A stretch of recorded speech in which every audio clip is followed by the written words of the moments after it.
Deliver us the Mars, Mars? actually. Moon was the previous one. This is the okay. sequel, Right. and this is the narrative-driven action-adventure with puzzles and climbing even. And the story is that 10 years after the Fortuna mission in the first game, humanity is closer than ever to extinction.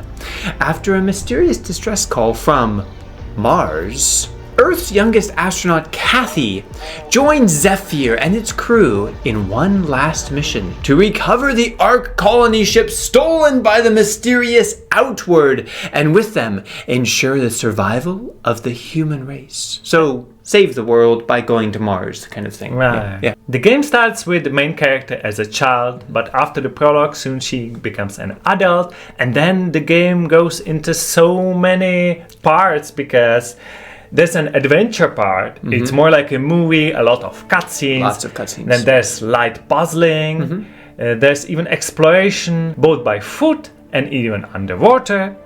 And driving. There's driving as well. There's even a climbing. Oh, climbing. Nice. So, a lot of things put in together into one single game. The climbing mechanic is perhaps the most surprising one and very experimental. Yeah. We'll say more about that in the Should You Play It section. Also, there is a cute little robot that will remind you of Portal, Yeah. and you can actually change views to see what the robot sees and solve puzzles by having two different perspectives on things. You And can it's- control him as well. yeah, it's a cute little robot. So this game, as you can see, is trying to do lots of things in lots of different environments. From one cutscene to a next, you're not sure if you're gonna arrive underwater or in a desert, or you need to climb or use your robot or do puzzles. A lot of different things, but no fighting or violence. So if you're here for shooting lots of enemies, this is probably not the game for you. But if you're still with us, the only question left is, Should you Mars it? Okay, well, that's a good question. We're going to answer the question, should you play it? But first, you should know that this game will be free from the Epic Games Store for 1 week only, starting November 23rd, 2023. And if you add it to your Epic Games library during that time, you'll get to keep it forever. And that is what we do on this channel for the last 4 years. We play and review every free game before it even goes free, so you don't have to waste any time or miss great free games. So this game is quite trying to be big, and it feels big because there's happening a lot of things. It's changing big things. It's changing quite a lot of. The scene is changing. The gameplay is changing. The visuals is changing. Sometimes it's really pretty. Sometimes it's dull, especially on the characters. And the gameplay is changing a lot too. Sometimes it's too slow. I feel like this game is more for adventurers because that's the main part for me. Or like it's really like watching a movie, and for that I think the game is okay. It does have some flaws.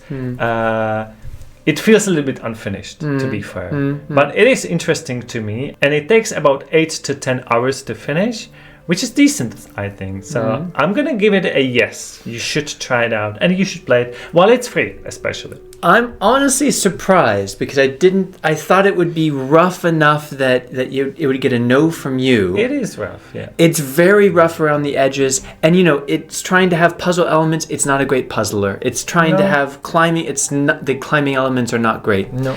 It's trying to be this big, massive, feels like it wants to be an open world game, but it just couldn't afford it. But it's not. Yeah. It's trying to be a very engaging, like, personal story. And in some cases it is. The problem is the facial animations really are not great. But what is pretty good is the writing of the dialogues and the story arc in general, that for me as a story lover, that was kind of enough for me. I mean, the game is playable and the story is interesting, and it kept pulling me through. I wanted to see what happened with these characters, what happened in this kind of post-apocalyptic world. And that was really well done. And as you said, it's rough, but that was enough for me. And if that sounds interesting to you and you're not just looking for another FPS, then I think you should give it a try as well while it's free.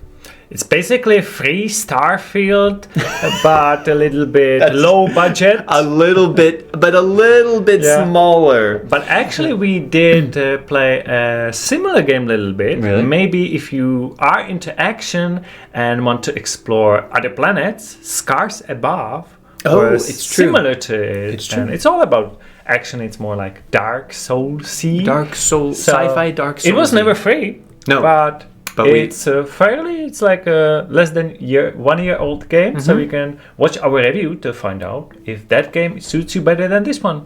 See you next time. See you. Bye.